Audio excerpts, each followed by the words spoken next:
that's the reputation out there. Oh no, the HR police are here. Oh no, they're in the room. Better watch what you say. HR's here. And that is something we continue to have to break. And, at the end of the day, we work for a company. And so I get it. And there are times you have to make decisions that benefit the company, but you can do it in a human way. And you can do it in an employee-first way. And you can do it in a compassionate way. And that's the mantra that I never want to lose. I want people to come out and saying, oh, good, HR's here. Yeah. Okay. People are going to be treated well, no matter what. Obviously businesses have to respond to the macroeconomic environment or they won't survive, but HR is going to make sure that it's done in an employee-friendly way.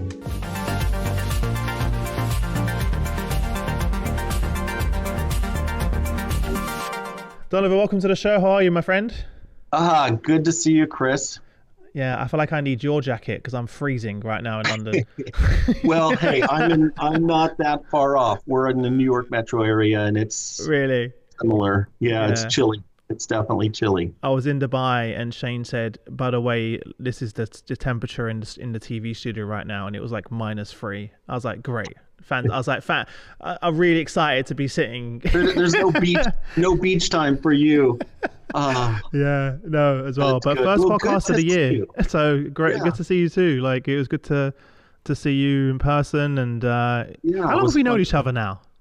Yeah, I know. It was fun to see you and your wife when you were in New York recently. Yeah. But it's hard to believe it's been 6 years. It's how long it's been. I was last on the podcast. Wow. I've seen you a number of times, but this is a momentous occasion. How's the life of a Citroen treating you?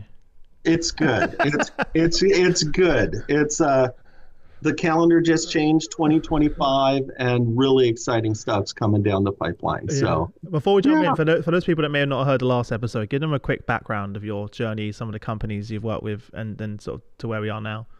Yeah. You can look it up, and I'm sure you'll put in the podcast notes, kind of the previous recording. Yeah. Mm-hmm. We spent a lot of time there, but I just realized 2025, I started working in 1995.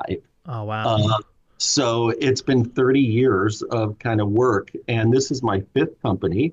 So if you really I've been here a year, so really divide that 30 by 4. I worked for Mars, Brentag, Borders, and Nautilus over 30 years. Wow. And it's been an amazing career. I feel so fortunate. Yeah. Tell everyone a little bit more about the business if they're not aware of the brand and the organization. Yeah, so Langan is, we're kind of the premier. We position ourselves as the best engineering and environmental consulting company globally. We have projects in, 100 different countries. You would recognize us for iconic buildings any city you go into, like Hudson Yards in New York City, the Nina Elm Square building in London. I mean, it's just very cool to work for, this company that does iconic work around the world. So we have 40 offices from London to Dubai to Panama, Calgary, all across the U.S. And it's engineers. That's so amazing. It's different than what I've done. So last time we talked, I was with chemicals. Before that with Mars. Every single company, Chris, has been a completely different industry. Is that intentional? It is. It's intentional, and it's also, I think, speaks to people, right? At the end of the day, whether you're an engineer or you work making fitness equipment or whatever you work in, at the end of the day, you want to be developed, you want to be engaged. HR is one of those fields that really can cross industries. Yeah. I want to start off with a topic that perhaps is comes from a bit of a left field, but you spoke about before in the past, like the power of friendships, right? And HR leaders often sort of we talk about HR being one of the loneliest roles in the workplace. Actually, I did a post on that on LinkedIn that went viral with that exact title. Why do you think that is, and how can we build talk about the importance of building, social networks outside of the role? I love that question. It is out of left field a little bit, but it actually is so relevant. And this is kind of how the universe works, I guess. because every year, have you heard of the Wheel of Life, Chris? No, no. Okay, so this is Tony Robbins. There's been many versions of this, but the idea is that, we have on this kind of journey, right? And it's a new year, right? So it's a good time to talk about this. But in this journey of life, you have ups and downs, you have mountains, you have valleys, you have changes. And when you think of, a lot of times people think of balance, but it's really, you have a wheel and there's multiple dimensions in that wheel, right? Career is just one of many. And many kind of wheels of life, people do different models, or there's like 7 dimensions. I have a friend, Janine, who does 12. She really divides it out. And every year in January, the first week of January, I pause and I go, how am I doing? And I rate each of those 12 things from 1 to 10, right? And it's just a pulse check, because as life changes, you get married, you get divorced, you start a new job, different things take different amounts of energy. And there may be times where fitness is on a downturn, right? There may be times where, you're putting all in on a career because you started a new job. But you want, over the course of your life, you really want to find, some good, healthy quality versus quantity. And for me, I was thinking about it this year, and I actually brought this. This is a Wheel of Life. Oh, amazing. I rated my areas. And friends is one that has been so important to me. And as a CHRO, I realized this year, hey, jobs come and go, careers, things change, relationships change, but those friendships that you have, that at the end of the day is there for you throughout your life. And it takes nurturing. It takes really investing in them, putting that extra effort. And it's so easy to focus so much on our careers sometimes. We forget about that. And I would say friendship is that area where no matter what you're going through, you have people that can make that difference and speak into your life. And so this year, I just said, I'm going to call. I called like a dozen people last week. Nice. And I texted a number of people, and I just said, hey, you mean so much to me. You're such an important part of my life. I just appreciate your friendship. And so for 2025, that's one thing personally I'm going to work on, so that number goes up a little bit, in quality. I love that, man. It's so interesting you say that, because I mentioned I just got back from Dubai the first 2 weeks of the year. I would never do something like that. But 2 of my friends were going on holiday, and I kind of had a similar thing to you. I was like, I always say no to these things, because I'm like, I'm too busy. I've got this going on with work. I've got, and this is like, and I was like, you know what?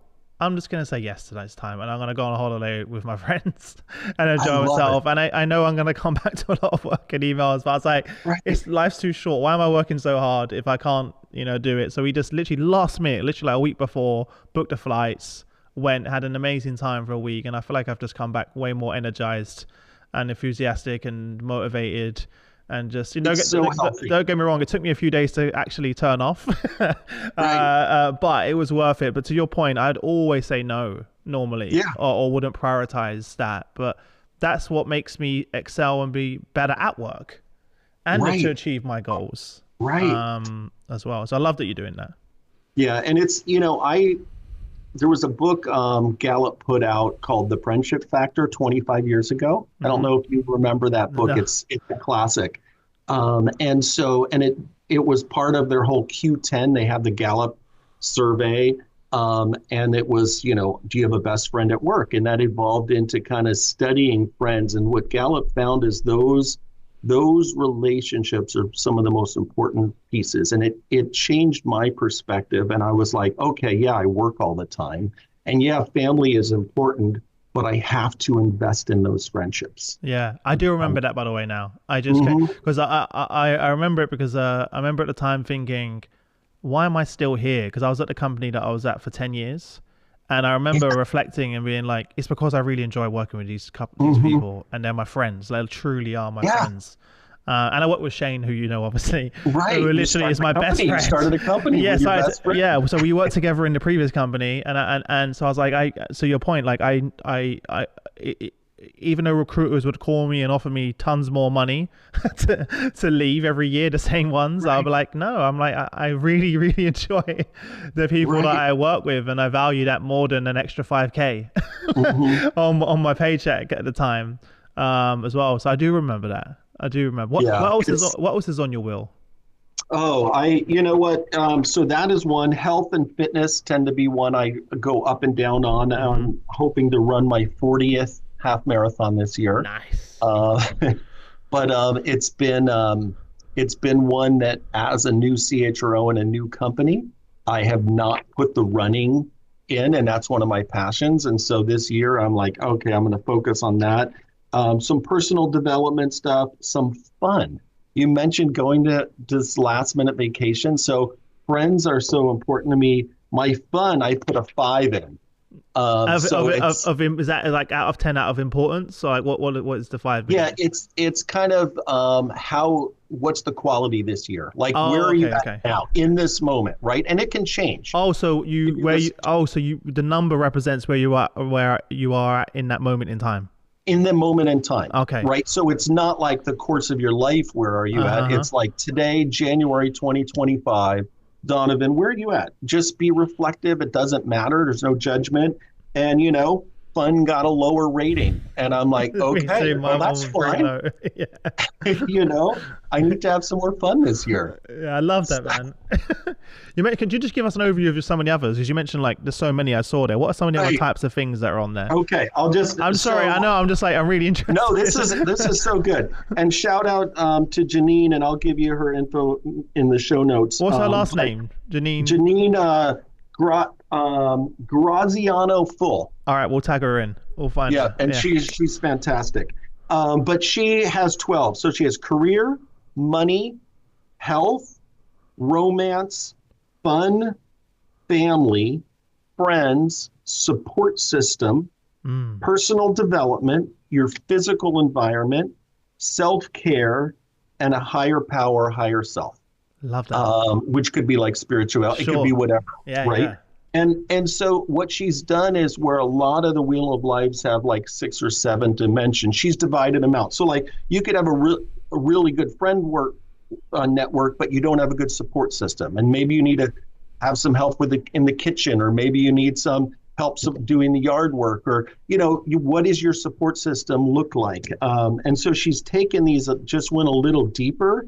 And I love what she's done. And so, I've used her model every year. No, I love that, man. I need to get hold of that paper. I'll send it. Send that to me. I think that's a really interesting exercise to do every year, and as a matter of reflection. Do you then? I was just going to say, coming out of the pandemic, so at Brentag, we had, going into the pandemic, our HR team in Americas, and I was the head of HR for Americas for Brentag, were the highest engaged team on our engagement survey, right? And 2 years later, I looked around at the group and they were so tired. HR takes care of everyone else, and so worn out. And the engagement surveys were coming back. We were like average. We're just like right in the middle of the pack globally. There was nothing special. And so I actually took this Wheel of Life and I talked to Janine and I said, we're going to do kind of America's engagement and resiliency tour. And so I traveled around from Canada, all across the U.S., went to Mexico, Colombia, Brazil, and we actually talked about the Wheel of Life. And the HR teams were like, wait, this isn't work related. We're like, no, we care about you in every dimension. And these are important. And we're giving you permission to focus on fun. We understand you have family. That is important. And if you think of these 12 dimensions, your career is only one of 12, right? Yeah. And so, it was important. And so was that with your team? Was that with the HR team, or you did just HR? Just HR. Just focused on HR. And even now with my new team, and I've been here a year, I was like, okay, I'm not going to wait. Again, come in, highest engaged team globally at Langan. And I was like, okay, we're not going to wait till it goes down. Let's start with this at the beginning. And so, this This has definitely been Did you something do like a group that discussion where people kind of shared like what how did you approach it? Yeah, we did. We give everybody the model. We Yeah, the model. talk Yeah. about it. We explain it. We say, there's no judgment. There's no good or bad. You fill it out privately, and you can share what you want to share. So there's 12 dimensions, Okay. right? Yeah. You don't have to talk about, hey, I'm struggling in the romance area. Mm-hmm. If you don't want to, you can talk about whatever you want, and it's really impactful on the teams. Amazing. So did you do like a group virtual call? How did you? Well, with Brentag, I went out, and then on the international trips, I was there in person, and Janine was on video. Nice. And then domestically, she joined me. So she can kind of like come in externally to kind of help lead the conversations. Yeah, it's having an external executive coach, which she is. Yeah. And it's really a nice balance of having two. And then we introduced a number of other tools on just, how do you say no and how do you prioritize? And, because we said, what, we focus so much on the business. Let's spend some time focusing on HR. Yeah. And that team. What was one of the main standout things? Was there any common? Did you identify any commonalities that can across? Across HR. Yeah. Yeah, I think one we heard a lot about is self-care, and people spending the time to focus on themselves. Because even outside of work, they're focused on their family, they're stressed about money, they're focused on, but sometimes they don't focus on self-care. And one of the things Janine did is she separated health from self-care too, because sometimes people think, oh, it's just health. No, it's, do you need time off? Do you need to set aside time on a weekend just to write or journal or go to the spa or get a massage? Like, what is self-care to you? It's different for everyone, right? So that's one that was very common kind of across HR. No, I love that. No, and unfortunately, I'm not surprised. I wish I could.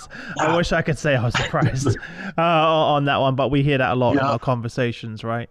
Both you and I and our networks of friends, and I find that the higher up that you get, it seems that the lonelier. Lonelier the journey is, if that makes sense. To higher. It absolutely. Absolutely, and I think that's one of the reasons friendship is so important, because sometimes you develop those friends over time, cross companies. They're external, and it's so easy, especially for those of us that are CHROs, we're the only ones. We're the only ones in our organization, and having that network of people outside that you lean on is critical. And some of my friends are former colleagues, former bosses, former employees. Many of them are friends through other places in my life where I've had passions, but maintaining them. Yeah. When you look back at your focus on friendships and building those bonds, what would you say is sort of the most surprising or perhaps rewarding aspect that has come from that? Well, for me, it's quality time, and it's been the most impactful moments of my life where those friendships have made the biggest difference, right? So just throw out a friend, Wendy, when I was going through a divorce, we did a volunteer work in Haiti together, right? Wow. It was like, let's go give back. And we worked with this group in Haiti, and having her there, and I mean, I will never forget that. And I think of the valleys and the peaks. That's where those friendships have made the biggest impact in my life, and I value them so much because of that. Yeah. What advice would you give to the perhaps HR leaders or CHROs listening right now who are feeling isolated? I would say take the time wherever you are. You don't have to have, this group of a dozen deep friends. You may have one, or you may have some that are kind of developing. Whatever it is, wherever you are, just focus on it a little bit in 2025 and realize, it's going to make you a better CHRO, a better leader, if you have that area in your life, that dimension or spoke on this wheel of life, um, notched up a couple levels, and just take the time, text someone today, call someone today. Life is short, and those are the kind of things that matter. Yeah, and I agree. Mhm. On the theme of the new year and setting goals, you mentioned the half marathon Yeah. as well. So part of sort of seeking discomfort is where we grow, we learn, we develop, is stretch ourselves. Mhm. One of the questions I would, just sort of came to mind is a bit of a random one, but if you knew that you couldn't fail, what would you do? Hmm. If I knew that I couldn't fail, um, at work, I would really push the organization on this teamship model even more. And you've heard of it. Keith Ferrazzi and others have really focused on this kind of evolution from management to leadership to teamship, Yes. which is, as I've evolved and grown over time, this is kind of my philosophy. It's something I'm passionate about, and I would really push the organization to, hey, let's focus on building these high performance teams and kind of sharing accountability, building trust. Those kind of things are going to really make the biggest difference. Um, Knowing that not everybody is there yet, and everybody is kind of evolving. I'm focusing on my direct report team, and this year we're really leaning into that concept of teamship. Mm-hmm. What would you say is the biggest challenge that you have? I think trust, we've done some team building and trust exercises that have really brought us together. And I think that foundation really is the start of the journey. And now it's just kind of learning the tools, right? Mm-hmm. Because in HR, and most of our audience here is HR and business leaders, but we have COEs, centers of excellence. And so I have HR kind of split into 5 areas, and it's easy for those to become silos, right? Talent is different than rewards, which is different than the business partner group, which is different than learning and development. And so the heads of those areas can be on their own. And what we're really trying to drive is that, hey, we're one team. What are our 5 big goals this year? And then how do we all influence? So talent can talk into rewards, and rewards can talk into the business partners, and we're all kind of working together. And so that's where we are this year. Love that. But like you said, though, that all starts with trust. It You can't do any of that, and definitely don't think about bringing any new tools or technology. Like until you build that foundation. That foundation trust. That's nothing else can happen until that trust is built. So yeah. What are some of the commitments or maybe beliefs that you had earlier in your career when you started in HR that you no longer believe in? Well, I'll just double click on that teamship. I used to think, it's kind of, I've been through the same evolution. So my career over 30 years, as we talked about, has been evolution, growth, journey, learning. These are kind of the buzzwords that I've used over time. And when I started out, it was all about, okay, I feel like I know the best way, and so I need to make sure my team is following it. And then it evolved over time, and Simon Sinek's, Leaders Eat Last. And, Yep. So many books are like, okay, if I want to be a leader, humility, adaptability, vulnerability, show up. And so I kind of evolved into that. And now I really realized, what, that's great. That's great leadership. But the real secret power is creating this team, and it's teamship, and everybody kind of having that accountability and trust. And so that's what I'm really learning now and really leaning into, and still evolving, growing, developing. And so when we're back 6 years from now, for our next conversation, I'm sure I'll have hopefully evolved to something that's even stronger. Yeah. Do you feel like this is like maybe it sounds a bit extreme, but like a crossroads of sorts? Yeah, I think this year, it just feels like things are clicking and coming together, and lessons over decades are coming together. It really does. Yeah. No, I love it. I'm excited. It's exciting time. Yeah. And over dinner, when next time you and Natasha are in New York, we'll really get open and talk about the wheel and what I'm going to bring my wheel with me. I'm going to bring the wheel. Yeah. I love it. Love it. What is the story that you keep telling about the problems of the HR community that no one's really talking about? I think we hear all about, business partnership, and that stuff's been there a long time. I think one thing that we lose sometimes is the employee advocate piece. Truly not being a business partner, but being an employee partner, right? And it's so easy to fall into this. Okay, what are the policies? What are the procedures? How are people performing? Oh, there's performance management. We've got to, put these individuals on tips. And sometimes we lose that human piece and we lose perspective. And I think sometimes HR, there's emotional, there's compassion fatigue. There is bias towards managers. And what I really think is important, and we sometimes don't talk about, is stepping back and going, okay, we're here for employees. At the end of the day, this department, in my view, and some will argue differently, is there for employees. We're the people side of the business, and we never want to lose that. And sometimes HR, frankly, does. Yeah.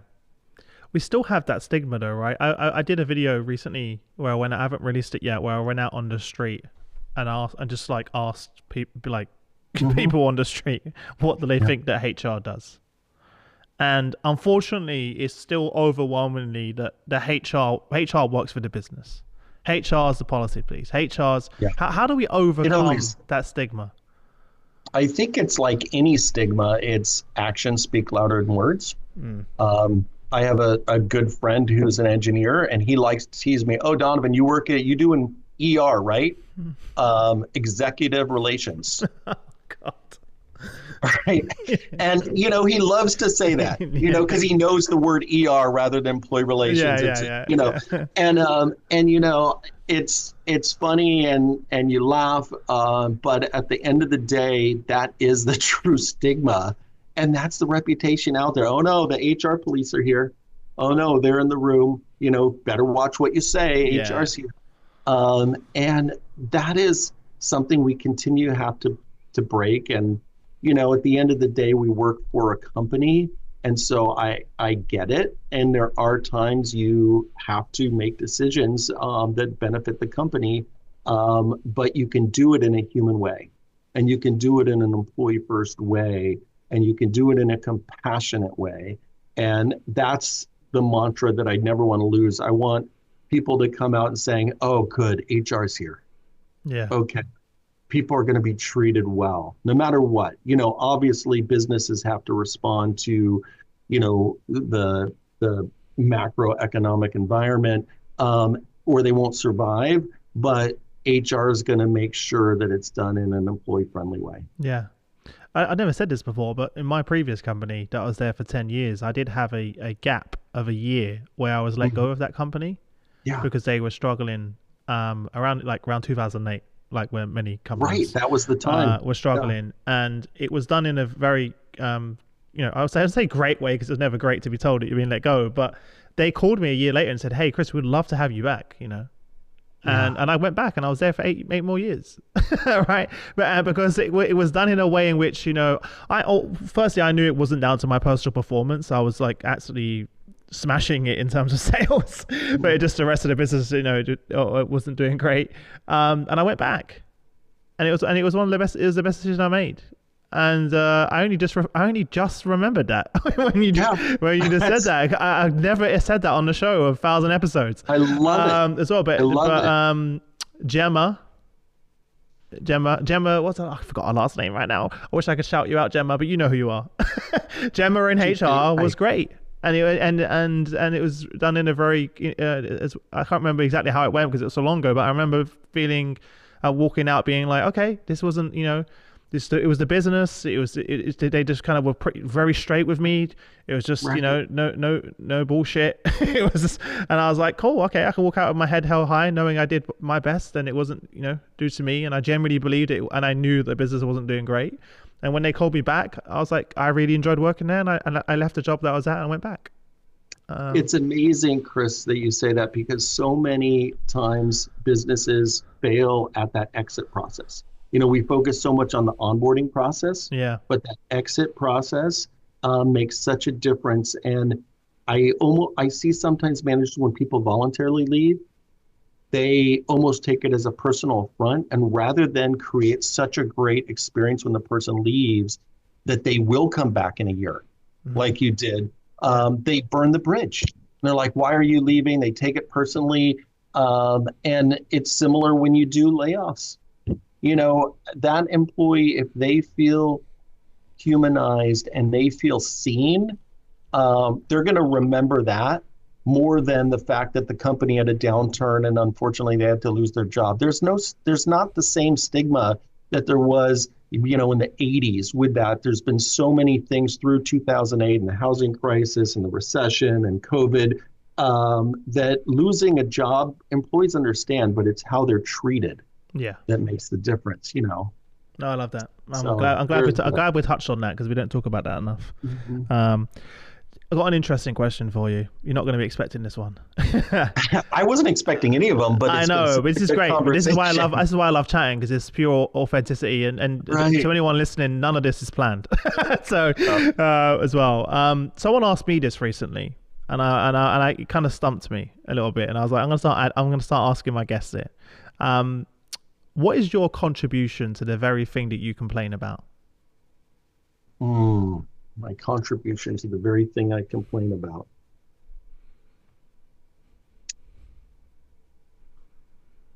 One of the things that I complain about and I don't like is triangulation and gossip, right? Like I'm like, it's political, it's unhealthy, it's insidious to the organization. And I can't stand it, right? And it's truly something I complain about.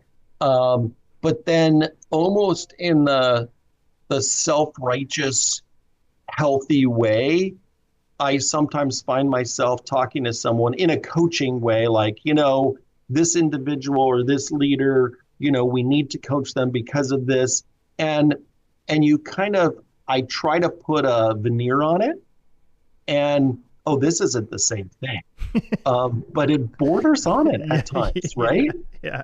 I'm with you. I'm with you. Authentic. That's where I'm with you. I think anyone listening can relate to that one as well. Yeah. Right. And whilst we're sharing, my one was that my EA actually really helped me with this one. It was that, like, I was complaining about missed deadlines and things not getting done at work, and I was getting frustrated. And I kind of came to the realization, with the help of my EA Lisa, that I wasn't setting clear enough expectations, right. And I wasn't communicating clearly. So I'm frustrated if things that happen, but they're like, "Well, you haven't communicated this." You're like, "Yeah, I did. I thought it." Yeah, exactly. Yeah, I thought I was. I was like, "What do you mean you didn't understand that?" They're like, "Well, yeah, I can't read your mind, Chris." Right. So the very thing I was complaining about was due to the fact that I wasn't communicating clearly enough and often and effectively enough with the team, and about setting expectations as well. So I was like, okay. So it's an interesting one to ask ourselves sometimes, that question. It made me pause, because you can answer authentically or you can come up with a quick answer, right? It's like the classic interview question. Hey, what are your strengths? What are some development opportunities? Yeah, what are your weaknesses? Your weaknesses, and the person says, "Oh, I work too hard." Yeah, man. I love those ones. And you're like, okay, like let's get to the bottom of this. Like, no, give me a real one. Yeah, give me a real one. I know. I appreciate your one, because I think I'm the same as well. With like that exact example is also one that I do. It's exactly, we can dress it up, but it can be borderline becoming the same thing as well. So I appreciate your answer in here. What would you say in your career is some positive feedback that you always receive that still surprises you? Some positive feedback that you get that still surprises you to this day. And it's funny how we know that we mentioned weaknesses, but some of the strengths and opportunities are still the strengths 20, 30 years later, right? And I had a boss, CHRO at Nautilus years ago. She said, you know what? You have this high drive for results. You're always trying to drive for results, but sometimes I have to kind of slap you down, Donovan. Right? And that's true, right? I tend to over plan, get excited about getting all these things done. And sometimes, you just have to slow it down. Now, she did follow up and she said, but I'd rather have someone like you that I slap down than someone I have to light a fire under, right? and get going. But yeah, that's been something I just have to always be aware of, Chris. Like, okay, I'm going to overwhelm the team with, hey, here's what we need to do in 2025. And, not really go, okay, what's the capacity of the team? How much can we do? What's the impact on the business? What's the most important things? We can't do a dozen things. So. Yeah. You just described me and Shane's relationship. I'm the one who's like constantly coming up with these moonshots. Right. And Shane's like the reality check of like, all right, Chris. Right. But we say the same thing. You need someone who's always pushing the boundary and trying to disrupt and push forward. But you also need someone who can keep the foundation stable and like you said, not overwhelm the team and stuff like that. So like we kind of operate in those two modes, me and Shane, which work really. The perfect combo. Yeah, we can't have two of us. If you have two of me, nothing works and it falls apart. It's crazy. Same. And if you have two of him, you will be disrupted. You won't innovate, and you'll be like, oh, this is the way we always do things, and you don't ever want to be there, and you also don't want to be too far in one direction. As well. So I think we got lucky. Years ago, one of my team members said, we were doing some high performance team, and she said, you have managing vision and purpose is so good. Like, you're such a great leader for our team. We feel really good. But Donovan, it can be an overused skill. And I was like, oh, okay. She's like, it's always, here's what we want to do. Here's where we want to go. And we've got to get there, right? There's so many details, and it's so easy sometimes to lose the details that we need people like Shane that are like, okay, great vision, great idea for the company, because if you didn't have that, you're not going to get there. But you need a Shane to be like, but here's the practical aspects of getting there, and here's what we have to do as the next step. Yeah. I'm like the architect, and Shane's like construction, and he's like here's our budget, here's the limitations, here's what we can achieve, and then Shane has to kind of deliver on my crazy ideas, right? So there's a sort of a balance between both. And even when we said we were going to launch this podcast all those years ago in my bedroom before we had anything, he was like, what do you mean you're going to have the number one HR podcast of the world? And I projected that into the universe in my way and said, I'm going to go and do it regardless. And he was like, you're insane to be able to do that. And like, here we are, right? Like where we are now. So you kind of need the blind optimism. I don't know what you would. Well, it's both. You have to have the vision, right? And you are a visionary. You're a amazing manifester, and you deliver those things. But Shane is a great partner. Where the two of you can kind of create that and help it come to pass. So he'll just say he puts up with me. So that's kind of yeah. I'm sure you had many other conversations over the last 10 years that were similar to that first conversation. Well, even like 5 years ago when I said that we're going to build our AI co-pilot. Like, there wasn't the word co-pilot back then. It was just AI. I literally said, hey, let's figure out how we can use AI to translate our content into any language. That was sort of the first application of that. And he was like, looked at me like, what are you talking about? I was like, imagine if you didn't need to transcribe and hire these companies that have to manually like dub your podcast, and anyone in the world can access all of our content, and you could just have it translate into any language, and we can use AI for that. And he just looked at me like, what are you talking about? And we went down the rabbit hole, spent a lot of money, and didn't get very far because we were way too early on that one. Right. But then ChatGPT came along, and we were like, haha. Right, let's leverage. Yeah, you had the idea, but you had the idea, like tools. Did you know about that? Because that was similar with Uber. Do you know about that? So No. Uber, when it was first pitched, was rejected multiple times, like many companies. But one of the main reasons is that they 3G hadn't been released yet. Right. So there was no way of actually tracking the cars and the drivers and stuff like that, right? And the passengers. So the idea was before the technology hadn't evolved to catch up with the idea as well. And then a few years later, they came back with the fact that 3G now worked. We all had we all had smartphones. We had apps, and then of course it is what it is today. The rest is history. Right, as well. But when they first pitched it, everyone was like, "You're insane!" Like, right. What do you mean that? Like, can you imagine pitching that back then when you didn't have the technology? When you didn't have the tech.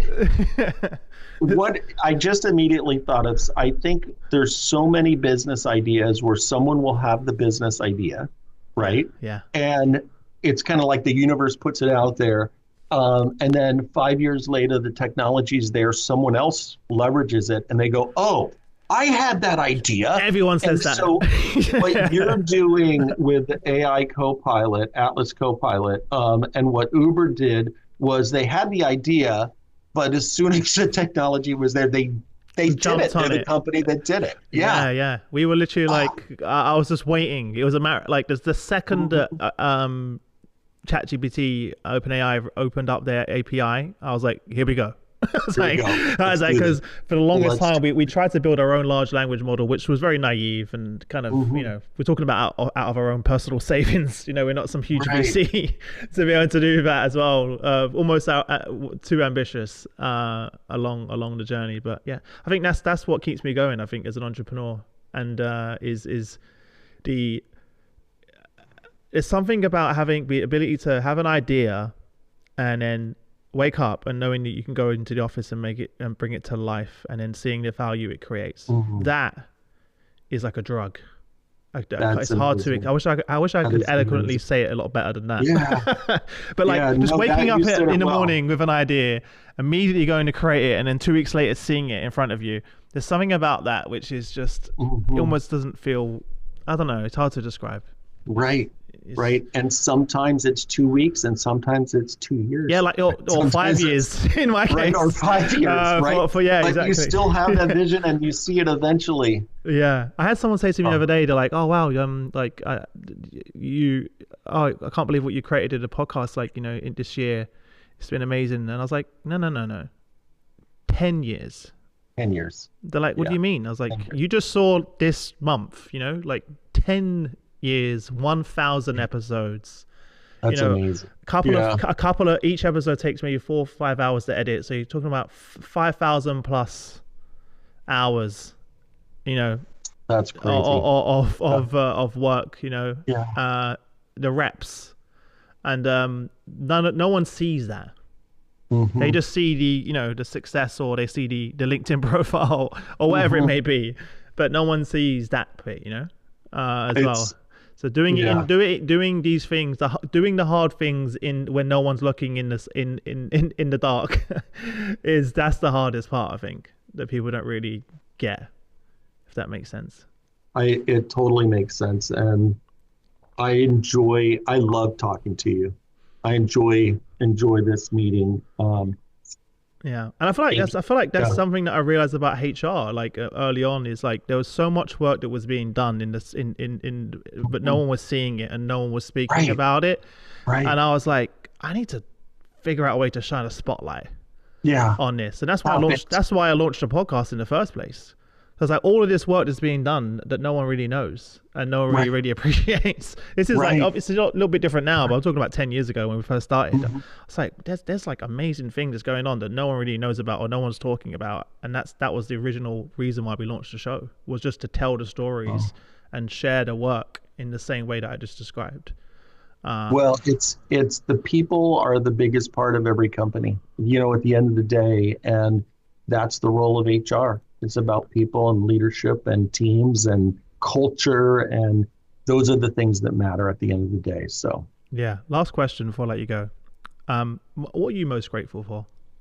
I'm going to stick with the friendship model since we started with that conversation. Yeah, I am so grateful for people who have been there throughout my life, from when I was little to now. I'm optimistically middle-aged, and people have been there. So I just want to shout out to friends. Very grateful. Amazing. I love your call to action earlier about don't wait, reach out. Mm-hmm. Don't wait. Text people today after this podcast. Yeah. Or if you're not driving. Yeah. If you're at home now, you can just tell your just tell your Alexa to text them. Yes, exactly. As well. But don't wait, do it as well. But listen, I always enjoy our conversations, and it's been great to see you personally evolve, and your career and our relationship has been great. Yep. I'm super happy for you. And whenever we meet, I can kind of always feel that you are living your purpose, and that really kind of shines through in our conversations and interactions. So I appreciate you taking the time out to come on the show. Chris. And we'll see each other. Let's not wait we'll see each other in the meantime, but we'll 6 years from now we'll do another one. We'll see. We'll mark it in the calendars now, and we'll bring up the wheel and see where we're at. January 2031. See you then. Thanks a lot. Okay. Bye-bye. Thanks, Chris.